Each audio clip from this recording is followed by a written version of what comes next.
Boy, am I thirsty.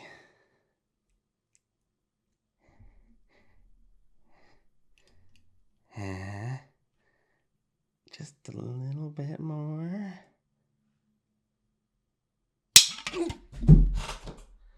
I got Wolverine claws, and today I have so many really cool Wolverine comic books to show you. Let's take a look. So the first one we have here is Wolverine number 27 from 1990.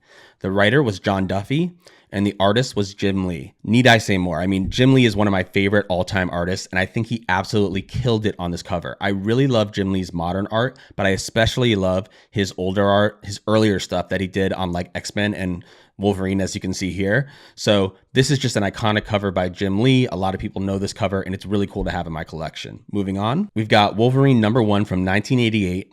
The cover artist was John Buscema, and the writer was Chris Claremont.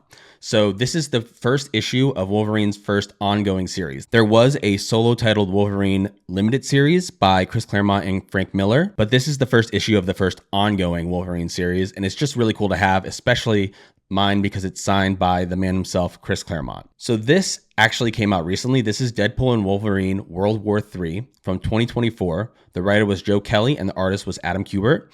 This is a homage to Adam Kubert's most famous cover with Deadpool and Wolverine. And this one is a limited run, so there's only a certain number of these made, and I was able to get mine signed by the man himself, the artist, Adam Kubert.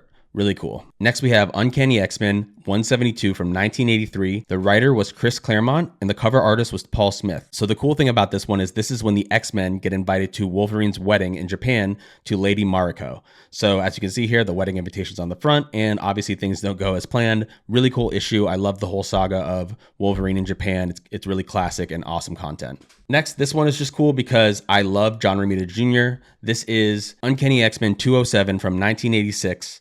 By John Romita Jr. as the artist and Chris Claremont as the writer. Nothing more to say about this than that it's just a really cool John Romita Jr. cover. All right, next we have a really cool part of Wolverine's history. This is Weapon X number 1. This takes place during the Age of Apocalypse story.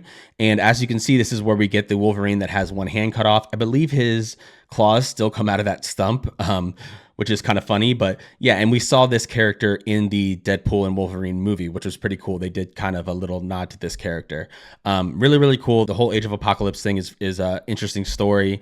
And yeah, this is a really cool issue. Moving on. So this isn't a key or anything. This is Wolverine 65 from 1993. And the cover artist was Mark Texeira. I believe that's how you say his name, but he absolutely killed it on this cover. This is a really cool Wolverine cover, and I just thought I should add that to this video. All right, so that's all I could fit in a 3-minute video, but Wolverine is just such a cool character, and I'm super happy to have all of these books in my collection.